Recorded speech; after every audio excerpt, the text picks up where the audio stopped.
Hey, what's up everybody? David Wood here for DavidWoodFX.blogspot.com, and welcome to the next tutorial in my series for special effects from the TV show Teen Titans. This is tutorial number 4, and it is on the Sonic Blast created by Cyborg's Sonic Cannon arm. And it's a pretty cool effect. This is what it looks like in the show. As you can see, it's this blast with these rings on the outside, and it varies a lot in the show, but this is generally what it looks like. So before we get started, just a quick promotion. I want you all to go check out Still Got Legs by the band Chameleon Circuit. Chameleon Circuit is a band inspired by Doctor Who. If you're a Who fan, you should definitely check them out.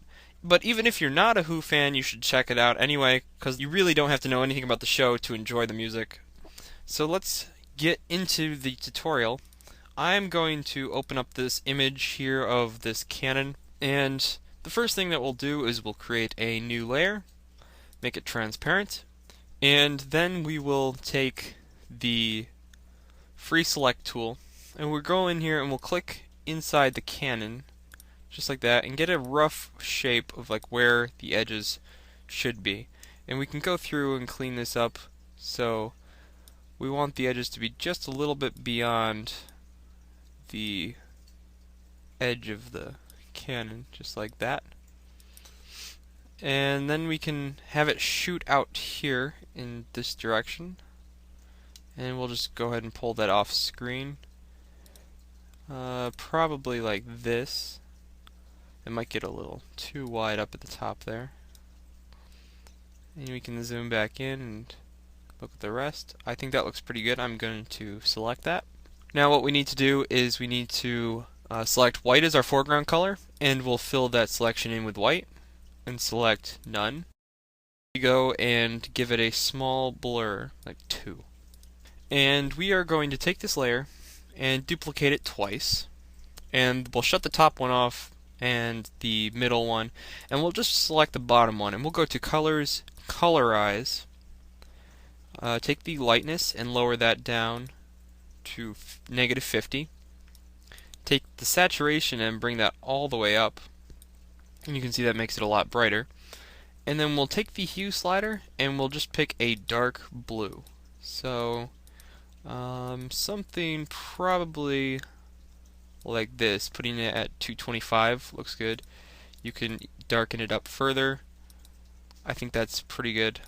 Lightness though, I want that to be a little darker, at 55, and hit OK.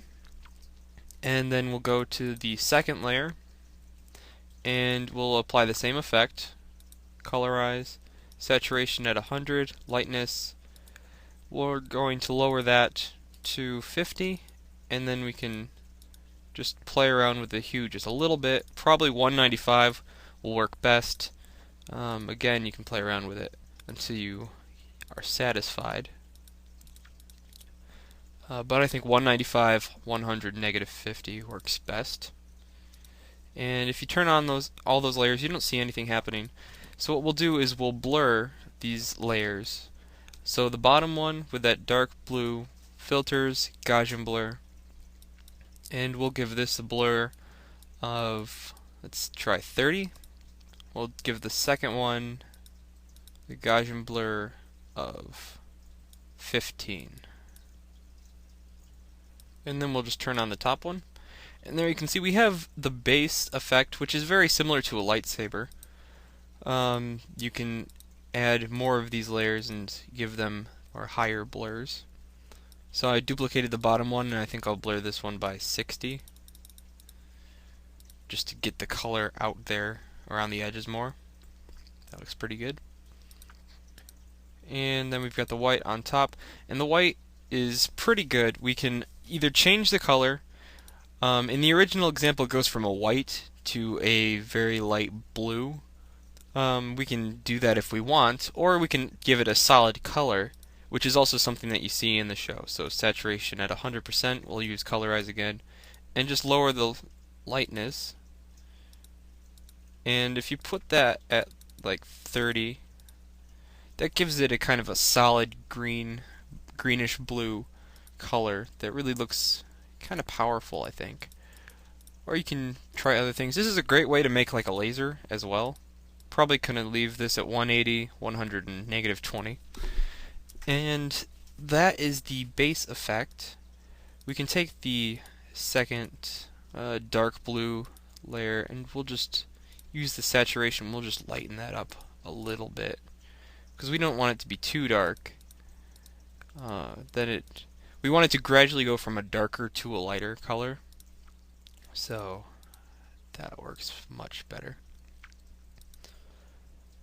And again, you could go in here and make this different colors, going lighter to darker. Simply lock the alpha channel and then use the gradient tool on white to foreground or white to transparent and just stroke the beginning a little bit, just like that. And you can control just how bright you make it, as well as try different blend modes with it as well.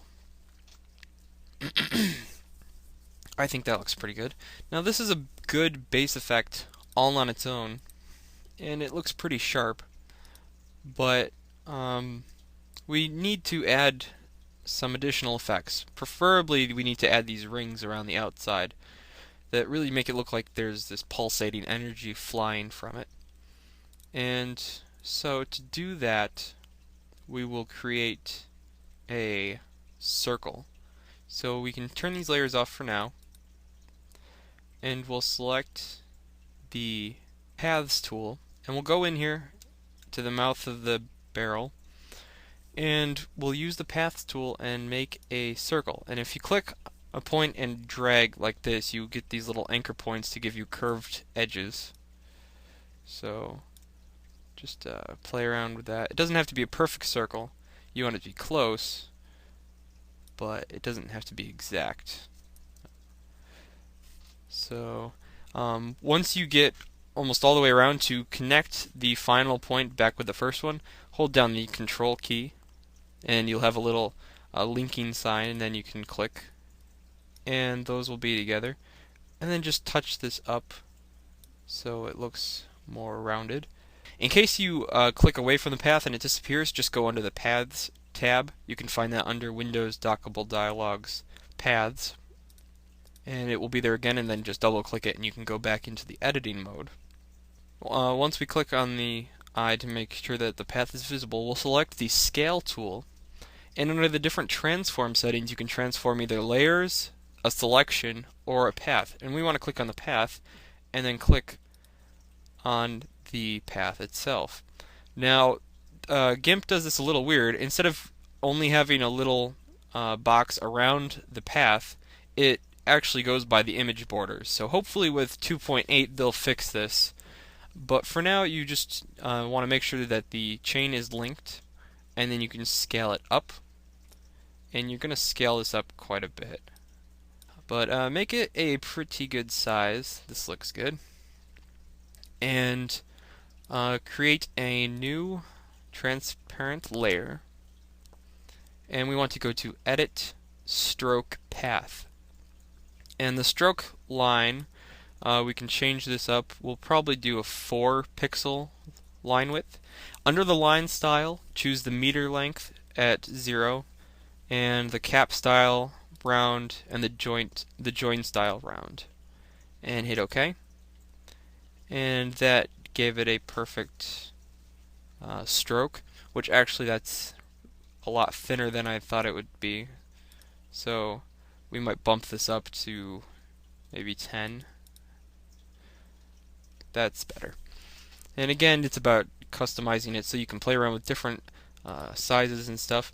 And we'll just turn off the path. We don't need to see that anymore. We can turn on our other layers back on, and then we can adjust the ring to where we want it. First go to Layer, Auto Crop Layer, just to make it a much smaller layer to deal with and help us line it up better. I'm going to scale this down, so make sure to go back to the layer scale, and we'll just scale that down, place it where we want it, and then it's just a series of duplicating it, moving it further down the line, scaling it slightly smaller, depending on this perspective that you're working with, it will come out looking pretty good. Try to keep them all evenly spaced out. So just like that. So I'm just going to pause this and come back when I'm finished. Okay, there they are all lined out. And I tried to make sure that they were all pretty even. We'll merge these all together into one layer. And we'll go to layer, layer to image size. And now what we want to do is erase the one side of the ring because we don't want it showing through. And we'll select the top layer of the beam, right click, choose alpha to selection, and that will just select around it. And then we can go and choose the eraser tool and just erase on the ring layer on that particular side. Select none. Alright, then we can go to colors, levels. Under the channel, go to the alpha channel and grab the white slider and push that up and hit OK, and then just give this layer a very small Gaussian blur of 3 or 4, and we're getting one step closer to being done. The next thing to do is add a glow to this, so we'll duplicate the layer, select the bottom one, filters, Gaussian blur, and we'll give this a blur of 10, and there's the kind of a white, and we'll duplicate it again, select the bottom one, give this one another blur of 10, and we'll apply a colorize to it. One of the previous ones that we already did might work. I'm going to use the second one that we created, which is 195, 100, negative 50. And then I can turn the other ones back on, and there's just a very slight glow showing around the edges of that. We'll create a new layer right above our background layer and fill it with black.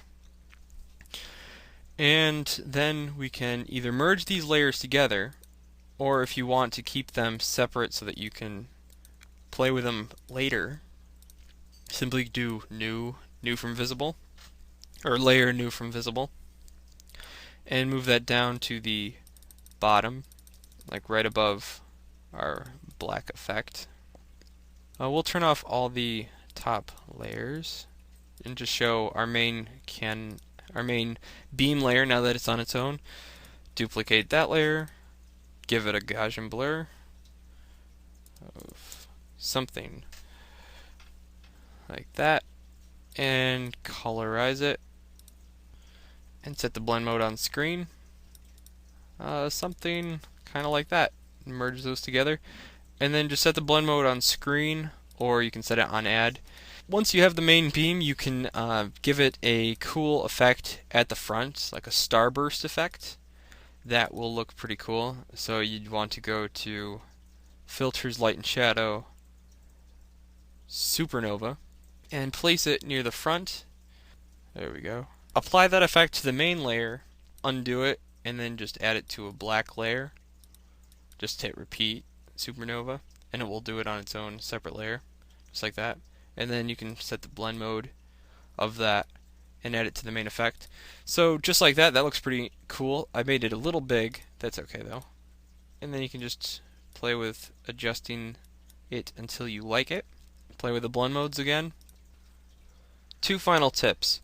One, to give this a little more atmosphere, you can create a new layer on top. Doesn't matter what color it is, and go to Filters, Render, Clouds, Solid Noise. Make sure the detail is at 15, the randomize is checked, and increase the X and Y size. When that's done rendering, you can set the blend mode on overlay, and this will give it a much more cloud-like texture, gives it a more heavy atmosphere, and you can play around with the opacity of that to make it look cool.